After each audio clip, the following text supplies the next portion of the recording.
No one wants a loud woke bitch. That's what he said. At the bar, in front of their friends, with a laugh that turned her into a punchline. She was mid-sentence, talking about the rising housing crisis, sharing a statistic, and he cut her off with that sentence, that smirk, that final strike. Everyone laughed, even her so-called friends. She stared at him, not with rage, but with that quiet kind of betrayal that sinks instead of screams. He didn't just silence her, he humiliated her. In one sentence, he reduced her to a caricature, a meme, a warning for other men. Don't date women who think. If you believe women's voices deserve to be heard, subscribe for more real stories with clarity and truth.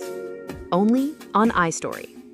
He leaned back in his chair, sipping his IPA like the applause was for him. He didn't just insult her, he performed it. And she realized something in that moment. He never loved her for her voice, only for how quietly she used it. She stood up, didn't cry, didn't yell, didn't throw the drink across the table, though God knows it would have felt good.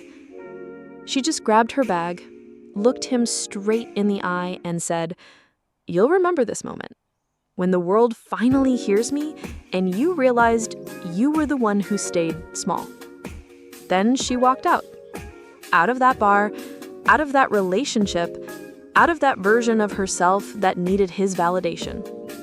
But the story didn't start here, and it sure as hell doesn't end here.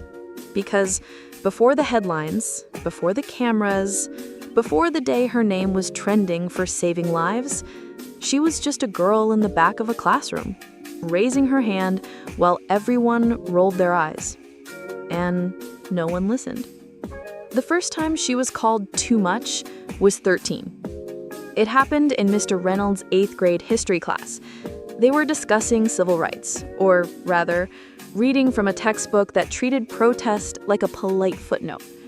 She raised her hand, asked, why didn't the chapter mention the women? The ones who organized, the ones who were jailed, the ones who were beaten and erased. Mr. Reynolds sighed, because that's not what's being tested, Maya. But she didn't back down. Then maybe what's being tested is the wrong thing. The room fell silent. No one clapped. No one stood up for her. Instead, someone behind her whispered, "She's so dramatic." And someone else snorted, "Feminazi alert." That night, she got a call home. Her mom was told she was disruptive, that she was challenging authority in a way that felt aggressive. Her mother looked at her across the kitchen table and said, "Just try to keep your head down, okay?" But she couldn't. Because once you start seeing the cracks, you can't pretend the wall is smooth. She joined the debate team in high school. Lasted 6 months.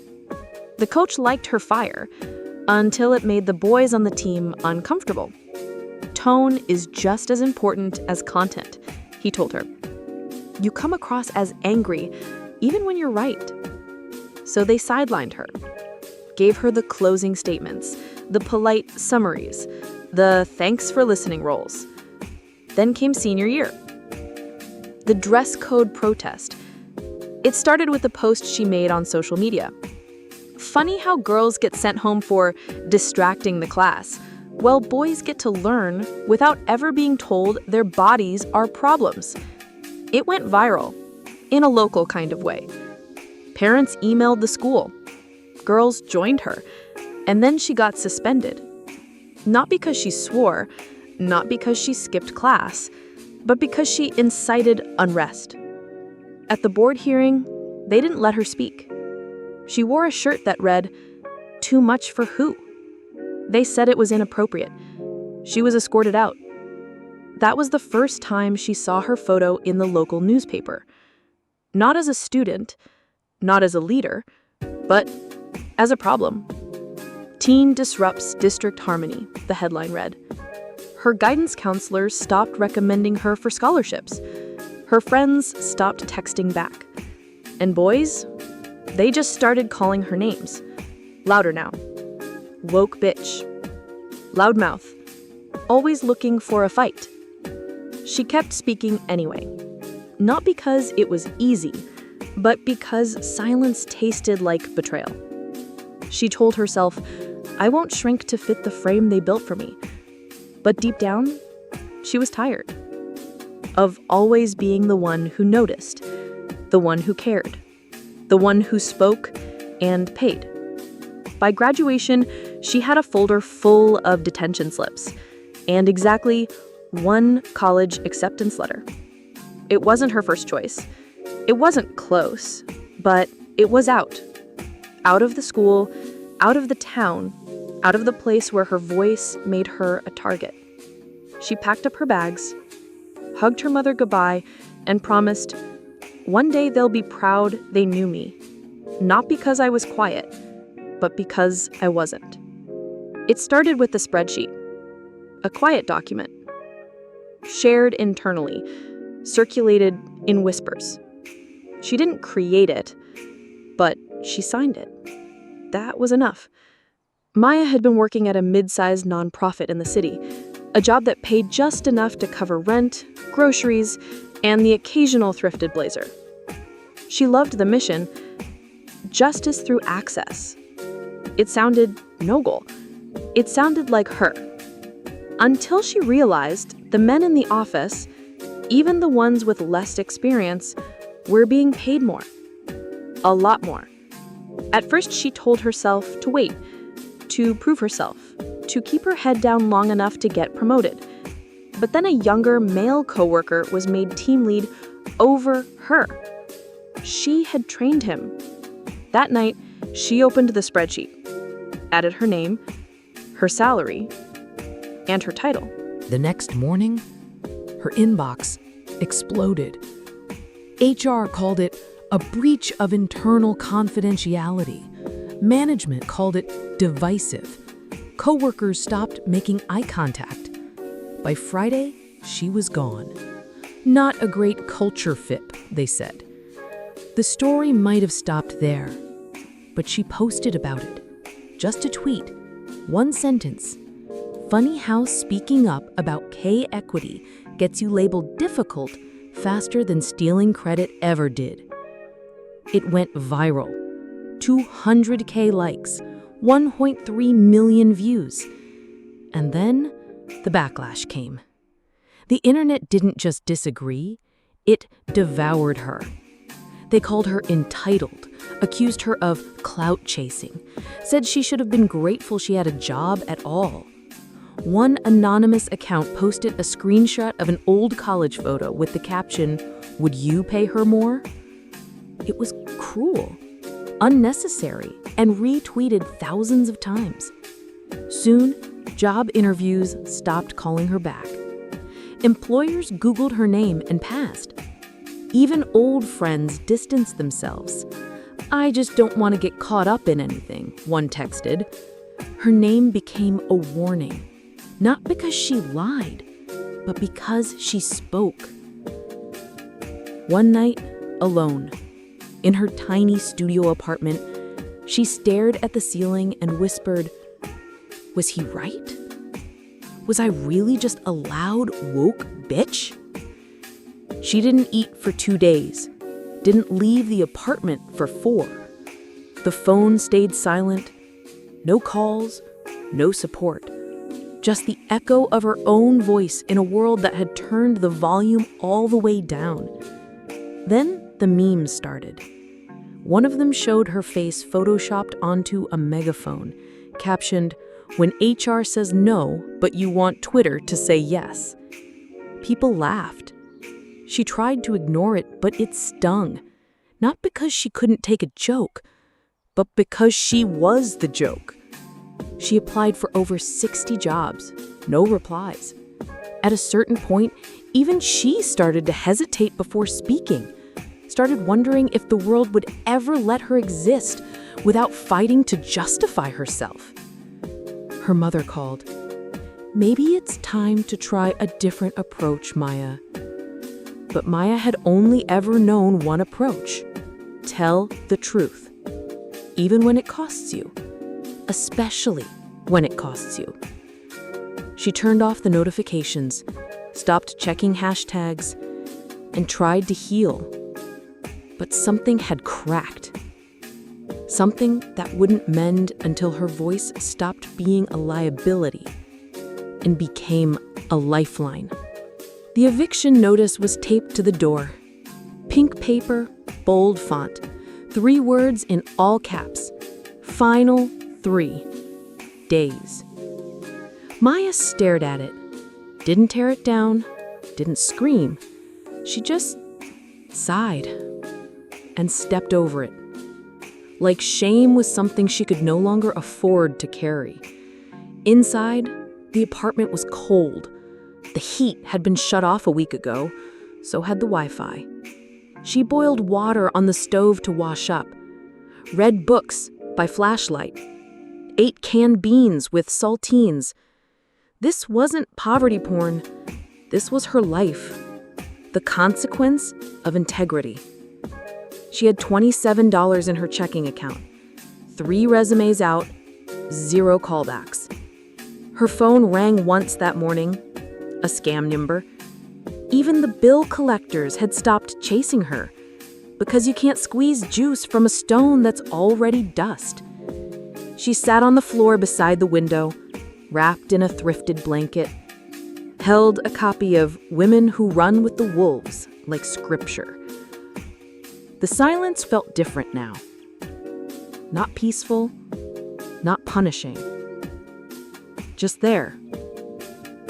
Constant. Like a bruise you stopped pressing on. She whispered out loud, "I don't want to be brave anymore. I just want to breathe." Then, through clenched teeth, "But maybe bravery is just breathing when no one claps." She hadn't posted online in weeks, didn't trust her own voice anymore, didn't trust that the world would hear her and not twist her. Still, when she walked out that morning, scarf pulled tight and spine still somehow straight, she looked people in the eye because Maya wasn't ashamed of what she stood for. She was just tired of standing alone. The bus stop was crowded. Wet concrete, steam rising from a manhole nearby.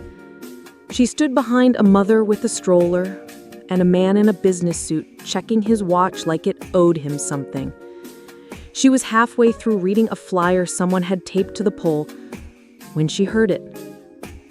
A thud. A body hitting pavement. Fast, heavy, final. She turned. The man in the suit, flat on his back. Eyes rolled. Face already paling. People froze. One woman gasped. The man behind her dropped his coffee. No one moved. Except Maya. She dropped her bag, kneeled beside him, checked his pulse. Nothing. "Call 911!" she shouted. No one answered. They just filmed. Of course they did. She tilted his head back, started compressions. 1, 2, 3, 4. Her hands shook, but her voice didn't. She counted out loud. Louder than fear, louder than the crowd, louder than the voice in her head that whispered, "You're going to fail." She kept going. Even when sweat dripped, even when her arms burned. "Come on," she muttered. "Come on." The ambulance arrived 6 minutes later. They took over, hucked him up, lifted him onto the stretcher. Maya stood up, breathless, heart racing. A paramedic looked at her and said, "You saved him." She nodded, but didn't smile. Because it didn't feel like a win. It just felt like relief. People clapped now. Someone even patted her on the back. But she didn't want applause. She wanted groceries. She wanted heat. She wanted peace. Someone in the crowd said, "Hey, weren't you that girl who got fired for that thing?" Maya didn't respond. She picked up her bag, walked to the edge of the sidewalk, and waited for the next bus. Because there was still rent due, still bills unpaid, still a world waiting to turn her story into content. But now there was proof that her voice, her presence, her defiance had value. The video hit 1.8 million views overnight. Someone had recorded everything from the moment the man hit the sidewalk to the moment Maya dropped to her knees and breathed life into a stranger. It was shaky, vertical, low resolution. But the story it told? Clear, raw, undeniable. Young woman performs CPR and saves businessman on NYC street corner. That was the headline. No name yet, just young woman. As if her identity didn't matter, just her miracle. But by noon, the internet had done its work. Someone zoomed in. Someone recognized her. Someone posted a side-by-side. Left, her tweet about pay inequality. Right, her saving a life. Caption, "Maybe loud, woke itches are exactly who you want around when it counts." The narrative flipped, almost violently. The same accounts that once mocked her were now praising her bravery. Suddenly, her past was a testament to character, her firing, a cautionary tale of silencing women. Even talk shows started reaching out. "We'd love to have you on for 5 minutes, tell your story." She wasn't sure what story to tell. The one where she stood up for herself and lost everything, or the one where she saved someone and still came home to a cold apartment. Her inbox exploded. Brands offering partnerships, nonprofits asking her to speak, people she hadn't heard from in years writing things like, "So proud of you, knew you were special, we always believed in you." But Maya remembered. Who laughed? Who ghosted? Who looked away when her name was dirt and her courage was inconvenient? She stayed quiet at first, not out of fear, out of power. She knew what they were doing, polishing her pain into a marketable moment. Then on day 3, her phone rang. Not a manager, not a journalist, the man she saved. His voice was shaky, but clear. "Hi, is this Maya?"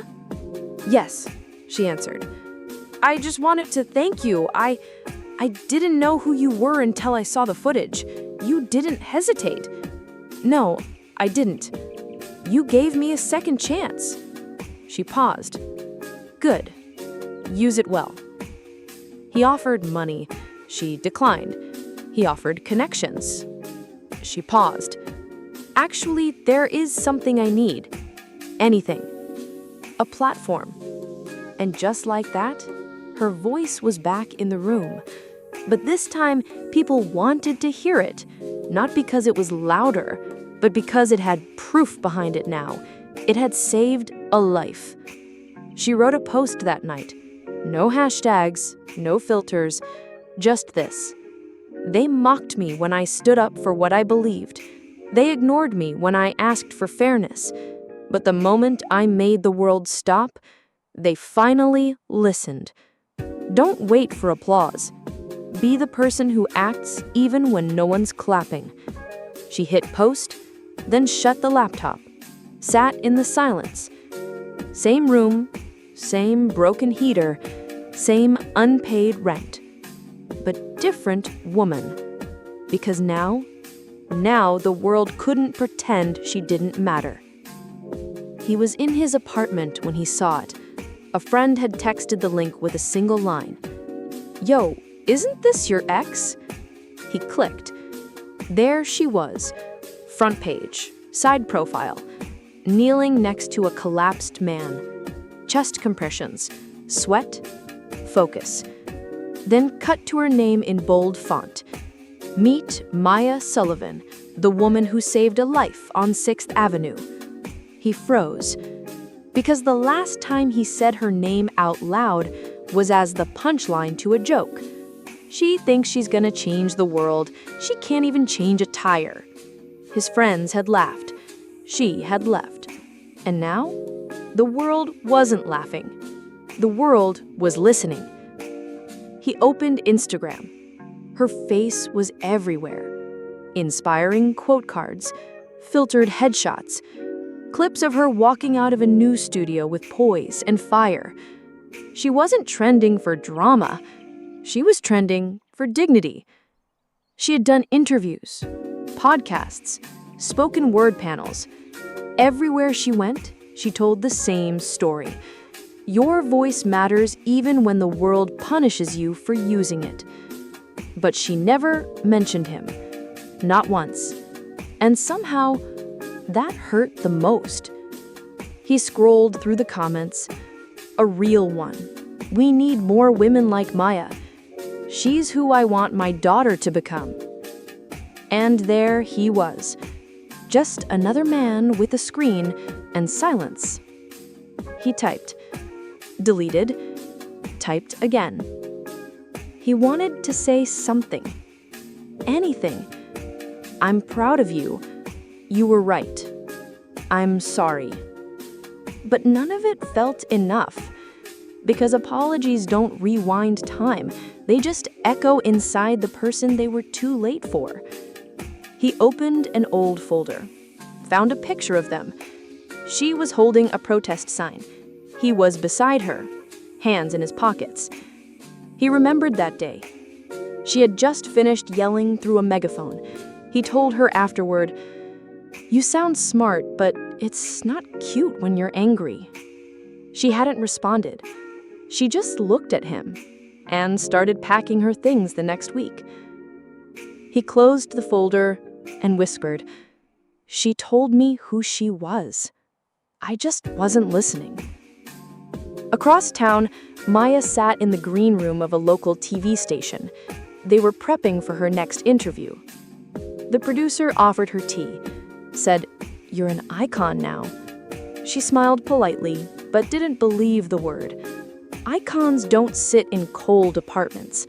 Icons don't wonder if they'll ever feel safe being loud again.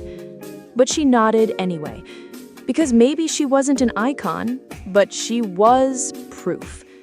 Proof that being too loud, too honest, too woke was exactly what saved a man's life, and in the process, her own. He turned off the volume, but her face stayed on the screen. CNN, NBC, even Good Morning America. Maya, everywhere. The girl he once silenced was now a headline he couldn't escape. Activist who saved a stranger now advocates for change in public health laws. Her hair was shorter, her voice sharper, her presence unshakable. And he was still on his couch, heart-heartedly scrolling through crypto threads and trying to act like none of it mattered. But it did. He told his friends he was over it, joked that she got famous for doing CPR. Big deal. But every joke hit different now. Because no one laughed with him anymore. They just said things like, "You really dated her? What happened, man?" "You must have been intimidated." He'd shrug. She changed. But deep down he knew he didn't. Maya, meanwhile, was far from done. A video of her CPR demonstration was being used in emergency training sessions across the country. But she wasn't content with praise. Not anymore. She wanted policy, prevention, protection. She partnered with a health advocacy group to push a bill requiring CPR training in all public service jobs. She testified before the city council, wrote op-eds, spoke at universities. And each time she stepped behind a mic, she remembered the first time she had been told to sit down and shut up, and did the opposite.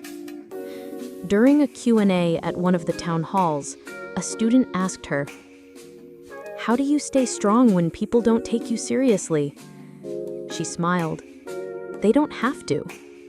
The truth doesn't need permission to exist, and I've stopped asking for space. I take it now." The room erupted in applause. Back on his couch, her ex watched a clip on Instagram. She stood in front of a group of lawmakers, calm and exact. "When I was mocked for being too much, no one realized the real danger was in being too little, too silent, too late." And just for a second, he remembered the day she cried in his car because he joked about her needing a podium, not a partner. She had wiped her eyes, bit her tongue. Now, she was the podium. He tried to DM her once, typed, "I saw your speech, I'm proud of you," deleted it, then tried again. "You were right, I was just scared of you being stronger than me," deleted that too. Some truths, he realized, aren't owed a reply. Maya didn't think of him much anymore, but when she did, it wasn't with anger, it was with clarity. He had been the first voice to tell her she was too much, but she'd spent years surrounded by echoes. Now, she was the voice, and the echoes followed her. The committee room was cold, too cold, like they wanted the air itself to chill the fire out of her. But Maya stood anyway, back straight, voice steady. This time, there was no viral video, no live stream, just a table, 5 officials, and a woman who refused to sit quietly ever again. She said, "This isn't about me. It's about every person who collapses in public while bystanders panic. It's about every school, office, subway station that teaches you to obey, but not how to respond. And it's about how the people most likely to act, women, working class people, the loud ones, are the least likely to be believed." A murmur ran through the room. One of the older men looked uncomfortable. Another jotted something into a notepad. A woman in the corner nodded, lips pressed tight with empathy. Maya held up the photo, not of her saving the man, but of the eviction notice she got in the same week. She said, "I didn't save him because I was trained.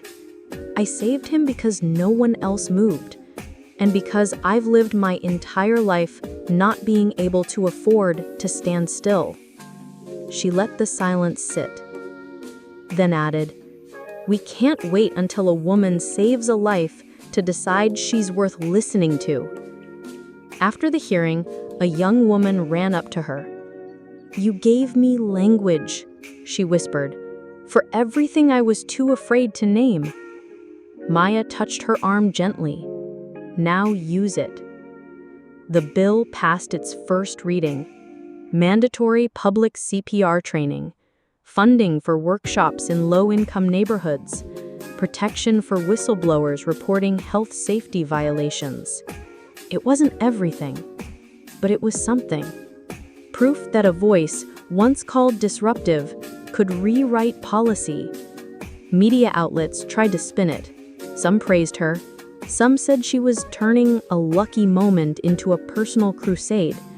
She didn't answer, because women like her were always accused of making noise. But what they never asked was, why was it so damn quiet before we spoke? She walked out of the chamber into the street, phone buzzing, sun bright. Her bank account was still low. She still had rent to worry about, still had nights where she questioned her worth. But now there were schools hanging posters with her photo, saying, "Be the one who moves." And emergency training kits were stamped with her quote, "Your voice can save a life. Don't wait to be told to use it." Somewhere across town, her ex watched the news ticker flash. Activist Maya Sullivan leads charge in public safety reform. He muted the TV. This time, not because he didn't want to hear her, but because he couldn't. The shame was louder. The envelope was plain. No return address, no stamp. Just slipped under her apartment door like a secret trying not to be heard. She almost didn't open it.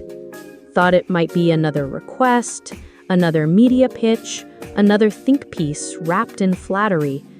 But her handwriting stopped her. Messy, familiar, a little too careful, like someone afraid of being misunderstood one last time. Inside was a single page, folded once. It read, "Maya, you probably don't want to hear from me, and that's okay. I deserve the silence. I watched the news. I read the stories. I saw you save someone. Then I saw you change everything. And I remembered every time I interrupted you. Every time I made you smaller so I could feel bigger. Every time I called you too much, when the truth was, I wasn't enough. You scared me because you were loud in ways I didn't know how to be. You believed in things I didn't think could change. And now, you've changed them. You were never too much. We were just too quiet. I'm sorry." See, she folded the letter, set it next to her mug, didn't cry. Not because it didn't matter, but because it didn't define her anymore. She stood up, walked to the window, watched a group of girls in school uniforms laugh as they crossed the street. One was holding a clipboard. Another wore a shirt that read, "Loud on purpose." Maya smiled. That night, she added the letter to a box she kept in the closet. The same box that once held shame, headlines, warnings. Now it held proof of growth, of reckoning, of a world that finally listened because she refused to shut up. She sat down with a fresh sheet of paper, began to write a different kind of letter, not to him, not to the world, but to the next woman who would be called too much. Speak, even when they tell you not to. Be loud, especially when they roll their eyes. And know this, the world only changes when someone dares to interrupt it. She signed it, "With fire and love, Maya." She never sent the letter. She turned it into a workshop, then a mentorship program, then a foundation. And every girl who walked into that space walked into a future Maya built with every word they once tried to silence. She was never too much. She was just finally heard. If this story moved you or opened your eyes, don't forget to hit like, leave a comment, and share this report with someone who needs to see it.